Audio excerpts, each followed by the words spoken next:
guys have a suture loaded? The relationship between the surgeon and the patient is like nothing else really that exists in the world. Red alert, Scotty. You've got to meet the patient, figure out what's wrong, and at the same time get them to trust you very quickly.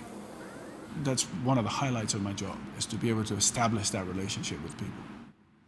Well, I've always wanted to do volunteer humanitarian work. Doctors Without Borders, or MSF, is a very serious organization. They do very complex surgery in an environment that's pretty tough. And so I applied to Doctors Without Borders. I had finished my training in general surgery, and I'd finished my second training in trauma and critical care. And so I got this phone call from the office in New York, and they said, well, can you go to the Ivory Coast? And I said, well, sure. How long do you want me to be there? And they said, well, could you go there for 4 months? And I thought, well, that sounds like an awfully long time, but sure. Can you leave next week? And that's how it went. So I found myself, a couple weeks later in Western Africa.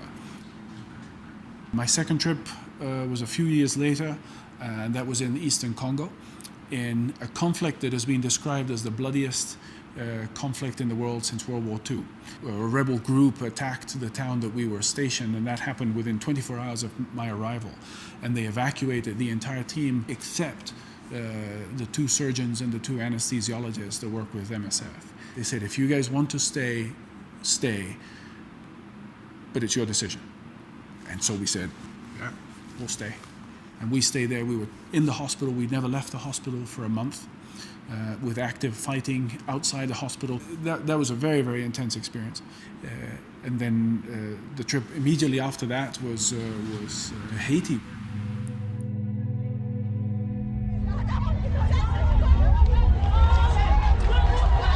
The earthquake rocked this impoverished Caribbean nation late this afternoon. The 7.0 quake was centered roughly 10 miles from the capital city, Port-au-Prince, and there were reports of at least one strong 5.9 aftershock. Early reports are that a hospital may have collapsed and that screaming was heard from the scene. I was driving home. It must have been 6 o'clock in the evening, and I was listening to the radio. The first reports that were coming in was that this was a major disaster. There were thousands dead. And I thought, they're gonna need help, for sure. My phone rang, and they said, hey, can you leave right now? I said, well, I've got to clear it with my partners at work. And so the following morning, I went to speak with my partners, and they said, we figured you'd be asking. The way they looked at it was, well, if we cover your work here, you go, and in a way, we're going. I ran home, packed a very, very small bag. At 11 o'clock in the morning, I was on a flight out of Phoenix, bound for Haiti.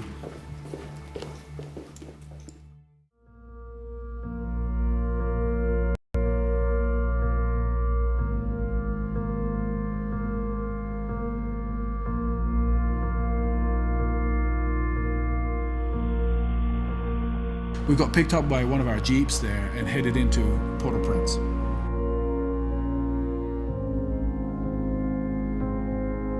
The hospital was gone, it was a pile of rubble, and it was a sea of people. There were hundreds of casualties. It's sort of the whole street in front of this derelict hospital. One of the orthopedic surgeons, he comes up to me and he says, what do you do? And I said, I do trauma. And he says, I need you. We got to work. We set up an operating room with just a kitchen table, essentially, and some sheets to give us some privacy.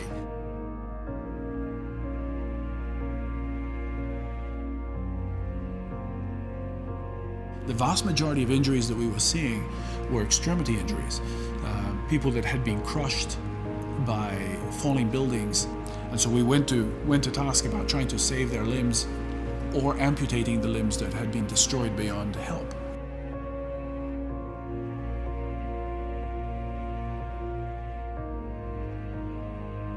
We realized very quickly that we needed a second operating room, and there was a shipping container, and that became operating room number 2.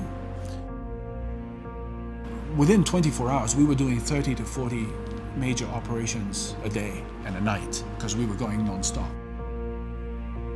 All the nurses and doctors and techs and respiratory therapists and physical therapists were coming to work, and a lot of them had lost family members themselves, and pretty much all of them had lost their homes. And so I drew a lot of inspiration from them because they kept going and they kept coming to work. We were very effective. We helped hundreds of people.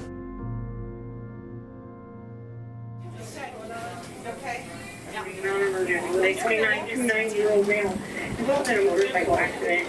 He did lay the bike down and skid approximately 100 feet. I did not know that my co-workers in Phoenix had nominated me for the award.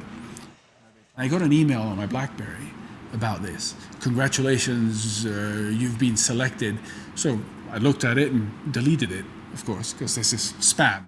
A few days later, I got a second email reminding me that, by the way, this was not spam and that this was something that I needed to read and look into.